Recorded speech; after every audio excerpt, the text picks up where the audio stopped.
வணக்கம், இது உங்கள் பொலிட்டிக்கல் பார்க். நான் உங்கள் நண்பன். இன்றைய தினத்துல விஜய் சங்கீதா இவங்க ரெண்டு பேருடைய விவாகரத்து செங்கல்பட்டு குடும்பநல நீதிமன்றத்துக்கு வந்திருக்கு. என்னன்னு பாத்தீங்கன்னா, இதுதான் இன்னைக்கு பேசும்படியான பொருளா மாறி இருக்கு. வெறும் வாயை மெல்றவங்களுக்கு அவுள் கிடைச்ச மாதிரி இந்த விஷயம் ஒரு பெரிய ஒரு டிபேட்டா மாத்தி விட்டுருவாங்க, பெரிய ஒரு விவாத பொருளா மாத்தி விட்டுருவாங்க.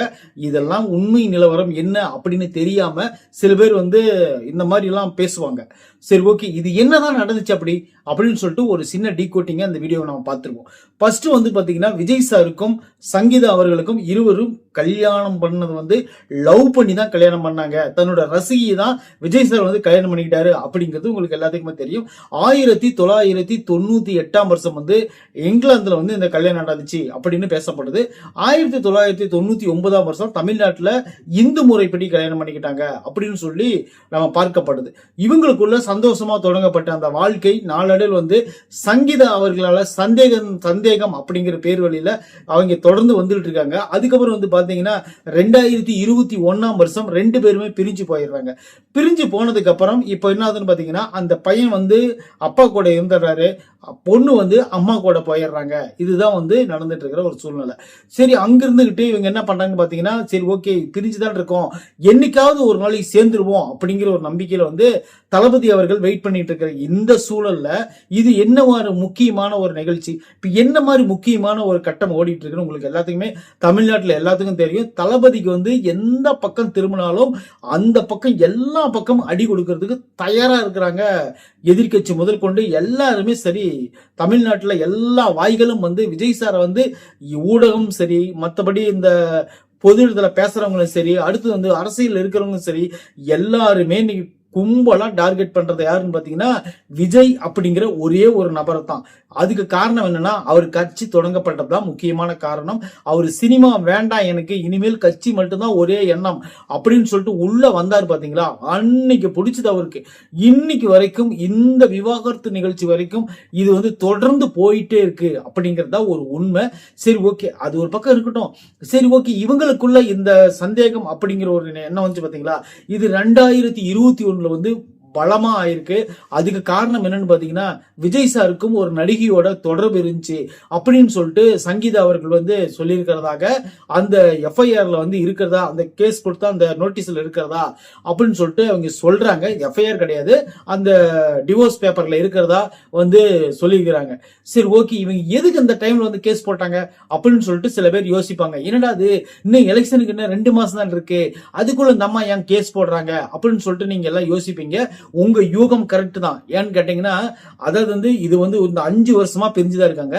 இந்த 5 வருஷத்துல ஏதாவது ஒரு நாள், ஒரு வருஷத்துலயே போடலாம், எனக்கு டிவோர்ஸ் வேணும், இந்த மாதிரி நான் சேர்ந்து வர விரும்பல அப்படின்னு சொல்லிட்டு கொடுக்கலாம், அல்லது 6 மாசத்துல கொடுக்கலாம், ஏன் அப்பயே கூட கொடுத்துட்டு வரலாம், அல்லது இத்தனை வருஷத்துல கொடுத்துருக்கலாம் இடையில. ஆனா அப்பெல்லாம் கொடுக்காம இப்ப எலெக்ஷனுக்கு இன்னும் ஒரு மாசம் கூட இல்ல, இந்த டைம்ல கொடுக்குறாங்கன்னா இதுக்கு பின்னாடி ஒரு பெரிய ஒரு அழுத்தம் தான் காரணமா இருக்குமா தவிர மத்தபடி இவங்களுக்குள்ள லவ் பண்ணி கல்யாணம் பண்ணிக்கிறாங்க. என்னதான் இருந்தாலும் அந்த கணவன் மேல அந்த பாசம் இருக்குதான் செய்யும். ஒரு நார்மலான ஒரு பொண்ணு தான் சங்கீதா அவர்கள். ஆனா இருந்தாலும் இந்த டைம்ல என்ன அழுத்தம் கொடுத்தாலும் அந்த அழுத்தத்தை எல்லாம் தாண்டி விஜய் சார் கண்டிப்பா நான் இந்த எலெக்ஷன்ல நிப்பேன், இந்த எலெக்ஷன்ல எல்லாத்துக்கும் முன்னாடி நான் ஜெயிச்சு காட்டுவேன்னு சொல்லிட்டு அவரோட வைராக்கியமா நிக்கிறாரு பாருங்க. அதுக்குதான் ஹேண்ட்ஸ் அப் நாங்க பண்றோம். சரி ஓகே, இப்ப சங்கீதா அவர்கள் இத்தனை வருஷமா இல்லாம இன்னைக்கு வர்றாங்கன்னா இது உண்மையான சம்பவமா இருந்தா, சப்போஸ் உண்மையிலே உண்மையான துரோகி யாருன்னு கேட்டீங்கன்னா சங்கீதா தான் அப்படின்னு சொல்லிட்டு அடிச்சு சொல்லலாம். ஏன்னு கேட்டீங்கன்னா, மத்தவங்க எல்லாரும் வெளியில இருந்து முதுகுல குத்துறாங்க, சங்கீதா அவங்க வீட்டுக்குள்ள இருந்தே முதுகுல குத்துற மாதிரி ஒரு என்ன சொல்றது, ஒரு மோசமான ஒரு செயலை எடுத்துட்டாங்க அப்படிதான் நான் நினைக்கிறோம். எதிர்காலத்துல அந்த பசங்களோட நிலைமையை நினைச்சு பாருங்களேன், அந்த பொண்ணு அந்த பையனோட நிலைமையை நினைச்சு பாருங்க. நம்ம தோளுக்கு மேல இருக்கிற பையன், அந்த பையன் வளர்ந்து வரும்போது இந்த மாதிரி நம்ம அப்பா ஒரு முக்கியமான ஒரு குறிக்கோளோட போயிட்டு இருக்காரு அப்படின்னு சொல்லிட்டு அந்த பையன் கூட அந்த அப்பா கிட்ட மீட் பண்றதை வந்து தவிர்த்துட்டு வராரு. அந்த பொண்ணும் அது போலதான், அப்பா கூட வந்து மிங்கிள் பண்ணக்கூடாது, அப்பா வந்து ஒரு முக்கியமான ஒரு கோல் நோக்கி போயிட்டு இருக்காரு அப்படின்னு சொல்லிட்டு அவங்க போயிட்டு இருக்கிற இந்த காலத்துல இப்படி வந்து குறுக்க வந்து அதாவது பேரு கெடுக்கும் வண்ணமாக இப்படி வந்து பண்ணும்போது அவருடைய இமேஜ் வந்து தமிழ்நாட்டுக்குள்ள வந்து கொஞ்சம் டேமேஜ் பண்ணணும், கொஞ்சம் இல்ல ரொம்ப டேமேஜ் பண்ணணும். அதாவது இப்ப பேசிட்டு இருக்காங்க பாத்தீங்களா, இதெல்லாம் இன்னும் எக்ஸ்ட்ரா பேச ஆரம்பிச்சிருவாங்க. எக்ஸ்ட்ரா பேச ஆரம்பிச்சிருக்காங்கன்னா என்னன்னு பாத்தீங்கன்னா, அதாவது வந்து எல்லாருமே வெறுவாயை மெல்றதுக்கு இப்ப அவுள் கடிச்ச மாதிரி அவுளை போட்டு மெல்ல ஆரம்பிச்சிருவாங்க அப்படிங்கிறது வந்து சாதாரண ஆளுக்கு கூட தெரியும். ஆனா இவ்வளவு படிச்ச அதாவது இத்தாலியில இங்கிலாந்துல படிச்ச அந்த அம்மாவுக்கு தெரியாதா? எல்லாமே தெரியும். வேணும்னே தான் பண்றாங்க. வேணும்னே பண்றதுன்னா என்னன்னு தெரியுமா? எப்படியும் இந்த விஜய் வந்து இந்த தேர்தல்ல தோந்துடணும்னு நினைக்கிறதுல இப்ப இந்த விவாகரத்து விஷயம் உண்மையா இருந்தா மட்டும்தான் நான் சொல்றேன். சப்போஸ் இதெல்லாம் ரூமரு, இதெல்லாம் பொய், இதெல்லாம் ஃபேக்கு அப்படின்னு சொல்லிட்டு நாளைக்கு தெரிஞ்சு வந்துச்சுன்னா இதுக்கும் எனக்கும் எந்த சம்மந்தமும் கிடையாது. அதனால நான் முன்கூட்டியே சொல்றேன். அப்படி ஒருவேளை உண்மையா இருந்தா, சொன்ன விஷயங்கள்லாம் உண்மையா இருந்தா, உண்மையிலே விஜய் சார் தோக்கணும் அப்படின்னு நினைக்கிறதுல சங்கீதா தான் மிக முக்கியமான முதல் இடத்துல இருக்கிறது அவங்க தான். ஏன்னு கேட்டீங்கன்னா, தன்னோட கணவன் எவ்வளவுதான் கெட்டவனா இருந்தாலும் பரவாயில்ல, தான் வந்து ஒரு தன்னோட கணவன் வளர்றத நாளைக்கு வளர்ந்ததுக்கு அப்புறமோ அல்ல இதுக்கு முன்னாடியோ கூட இது தீர்வு பார்த்துருக்கலாம். இதுக்கு முன்னாடி நீங்க தீர்வு பார்த்துட்டு சரி நீ எக்கடை கட்டு போ, நீ என்னை விட்டுட்டு போயிட்டோ அப்படின்னு சொல்லிட்டு விட்டுட்டு கூட போயிடலாம். அல்லது வந்து எலெக்ஷன் எல்லாம் முடியட்டும், அதுக்கப்புறம் 6 அமர உட்கார வச்சு நீ ஒரு முதலமைச்சர் ஆயிட்டீங்க, அல்லது வந்து எதிர்கட்சி தலைவர் ஆயிட்டீங்க, ஒரு அரசியலுக்குள்ள போயிட்டீங்க, இதுக்கு மேல வந்து நான் வந்து குழந்தைங்களோட தனியா இருக்க முடியாது, அதனால நம்மளோட சேர்ந்து வாழலாம்னு சொல்லிட்டு இது ஒரு வந்து கன்சல்ட் பண்ணிக்கலாம். அல்லது வந்து வேற ஏதாவது ஒரு ஸ்டெப் எடுத்துக்கலாமா தவிர இப்போ வந்து எலெக்ஷன் டைம்ல வந்து இந்த மாதிரி எடுக்கிறது வந்து அவருடைய பெயரை வந்து மிகவும் கெட்ட பேர் ஆக்குற மாதிரி ஆகும். இப்போ வந்து பாத்தீங்கன்னா அண்ணன் சீமான் அண்ணனே எடுத்துக்காங்களேன், அவரை பத்தி நம்ம ஏன் பேசணும்னு சொன்னீங்கன்னா அவரும் இந்த மாதிரி வந்து ஒரு ஸ்டெப் தானிதான் வந்திருக்காரு. இந்த விஜயலட்சுமின்னு ஒரு நடிகை இருப்பாங்கல்ல, அவங்கள வந்து லவ் பண்ணி அவங்க கிட்ட தப்பா நடந்து கருக்கலை பண்ணிருக்காரு அப்படிங்கறதெல்லாம் நியூஸ் நம்மளுக்கு எல்லாத்துக்கும் தெரிஞ்சதுதான். அவங்க என்ன பண்ணுவாங்கன்னு பாத்தீங்கன்னா, விஜயலட்சுமி அக்கா என்ன பண்ணுவாங்கன்னு பாத்தீங்கன்னா, கரெக்டா அந்த எலெக்ஷன் டைம் வரும்போது வந்து சீமான் அண்ணனோட பேரை டேமேஜ் பண்ற மாதிரி உள்ள வந்து பேசி அவங்கள வந்து டிஸ்டர்ப் பண்ணிட்டே இருந்தாங்க. இப்போ அந்த விஷயம் வந்து ஒரு சுமூகமா மாறினதுனால அது வந்து ஒரு நார்மலான இது போயிட்டு இருக்கு. சரி, ஓகே. அது போல இந்த எலெக்ஷன்ல எங்க விஜய் சாரனுடைய இன்க்ரீஸ் அதாவது பேரு வந்து ஓரளவுக்கு மாறிடுமோ அப்படின்னு நினைச்சாங்களோ என்னன்னு தெரியல. உடனே என்ன பண்ணாங்க பாத்தீங்கன்னா, அதாவது நம்மளுக்கு கிடைக்காதவ மனசை உழுக்கணும், நம்ம அந்த ரொம்ப ஒரு டேமேஜ் பண்ணி விடணும் அப்படிங்கிறதுக்காக தான் இந்த விஷயத்த வந்து சங்கீதா அவர்கள் இப்ப அவசரமா வந்து இந்த டிவோர்ஸ் அப்ளை பண்ணிக்கிறாங்க அப்படின்னு சொல்லிட்டு நான் பர்சனலா பாக்குறேன். சரி, ஓகே. இப்ப எத்தனை பிரச்சனை தான் விஜய் சால்வ் பண்ணுவாரு? உண்மையில நினைச்சு பாருங்களேன், விஜய் சார் வந்து ஃபர்ஸ்ட் உள்ள வந்ததுல இருந்து இன்னைக்கு வரைக்கும் நினைச்சு பாருங்களேன், எத்தனை விஷயங்களை பேஸ் பண்றாரு. ஒரு 41 மரணம், அப்புறம் வந்து பாத்தீங்கன்னா இந்த அனுமதி மறுப்பு, அப்புறம் வந்து பாத்தீங்கன்னா போற பக்கமெல்லாம் கூட்டம், ஏதோ ஒரு அசம்பாவிதம் நடக்குது. இப்போ வந்து பாத்தீங்கன்னா இன்னும் நிறைய ஜனநாயகன் பிரச்சனை, இந்த மாதிரி இது விவாகரத்து பிரச்சனை, இது எல்லாம் தமிழ்நாட்டு தான் பாத்துட்டு இருக்கு. எல்லாமே தமிழ்நாடு தான் பாத்துட்டு இருக்கு. உண்மையிலே சொல்றேன், அது வந்து பர்சனலுக்குள்ள யாரும் போகாதீங்க.